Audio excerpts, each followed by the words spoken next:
Good evening, I'm Shreya Dhondial. It is sometimes very difficult to believe that Peter Navarro, the tariff hawk better known as Trump's bulldog, has a PhD from Harvard. The economics professor, who has built his entire career around confrontational rhetoric, was to begin with a China hater.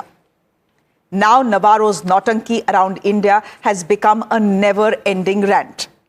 So today, as the Prime Minister concluded his SCO visit to China with a 50-minute car ride with President Putin, followed by a 50-minute bilateral, Peter Navarro totally lost it and went on a casteist rant. He said, and I quote, "Modi is a great leader. I don't understand why he's getting into bed with Putin and Xi when he's the biggest democracy in the world." Navarro goes on to say, and this is the controversial part, "I would simply say to the Indian people, please understand what is going on here. You got Brahmins profiteering at the expense of Indians. We need to stop that." Now, ladies and gentlemen, Elon Musk has famously called Navarro dumber than a sack of bricks. Someone who has foolish economic views and should not be put in charge of anything. But well, the Americans have elected Donald Trump, and if he wants Navarro to be his top trade advisor, then who are we to say anything? So he takes the Russian oil rant into casted territory. It says something about him, not about us. But what is totally befuddling, ladies and gentlemen, is what any political party in India and why any political party in India would give cover fire to a man who has been berating and trying to bully India for a while now. The TMC, the Trinamool Congress, did itself absolutely no favors as two of its MPs gave Navarro instant cover fire. Both Sagarika Ghose and Saket Gokhale justified the rant by saying that Americans use the term Boston Brahmins to refer to elite old money families who have economic and political influence. They said people outraging about the Brahmin comment are illiterate. Okay, so they may be illiterate, but Navarro is not. He's an economic professor. He does not mention Boston anywhere in his tweet. He just says Brahmins. In fact, it's a quote as well. He, as an economics professor, should know that India's PSUs, like Indian Oil Corporation Limited or Bharat Petroleum Corporation Limited and Hindustan Petroleum Corporation Limited, are the ones that benefit from Russian oil. They are the ones who profit here.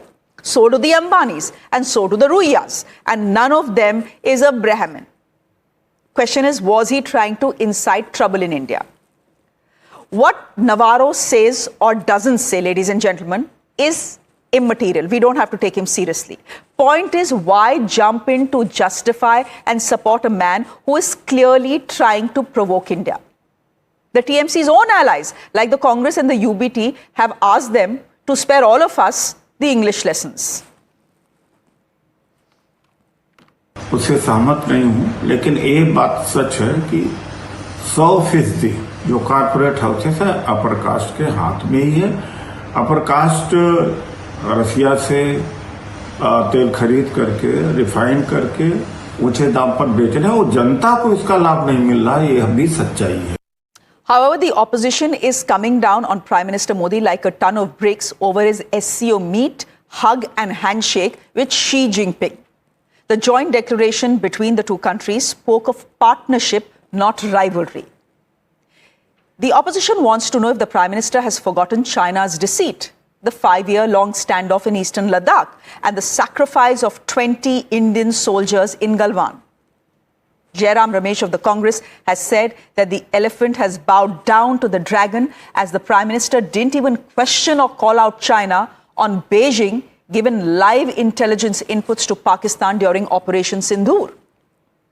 Rahul Gandhi, of course, went off on a completely different rant and tangent as his Voter Adhikar Yatra was coming to an end today. He somehow, from Patna, heard what people in China were saying. And according to him, people in China and Tianjin were talking about vote chori there. Listen in. प्रधानमंत्री आने वाले हैं कुछ दिनों में। Vote चोर क्या प्रधानमंत्री जी वोट चोर क्या कर रहे हैं? क्या कर रहे हैं? वोट चोरी कर रहे हैं। यहाँ पर बैठने का और दुनिया भी जाएगी। एक नया नारा चला है बिहार में, वोट चोर गद्दी छोड़। इसको प्ले कीजिए आप, लोगों को बहुत अच्छा लग रहा है। प्रधानमंत्री विदेश में भी है, चाइना भी। वहां भी बोल रहे हैं लोग, चाइना में भी लोग बोल रहे हैं वोट चोर गद्दी छोड़, अमेरिका में भी बोल रहे हैं। No Prime Minister would resort to this shamelessness. Until few weeks ago, months ago, China and Pakistan were fighting us together in Operation Sindoor. And now China has become a victim of terror for this Prime Minister. Shameless. China ने जिस तरह से भारतवर्ष की जमीनों पर कब्जा किया, जो अब मैं बार बार देख रहा हूं कि जो ये है पाकिस्तान को सपोर्ट किया, इसमें सिंदूर ऑपरेशन में उन्होंने सपोर्ट किया। वो लोग जो पाकिस्तान को सपोर्ट कर रहे हैं, खुलेआम उनको हथियार दे रहे हैं, उनके साथ हम जाके बात कर रहे हैं, इसका मतलब क्या है? मुझे अच्छी तरह याद है कि श्री मुलायम सिंह यादव जी ने हमेशा कहते थे कि हमें पाकिस्तान से इतना ज्यादा खतरा नहीं है जितना हमें चाइना से खतरा है।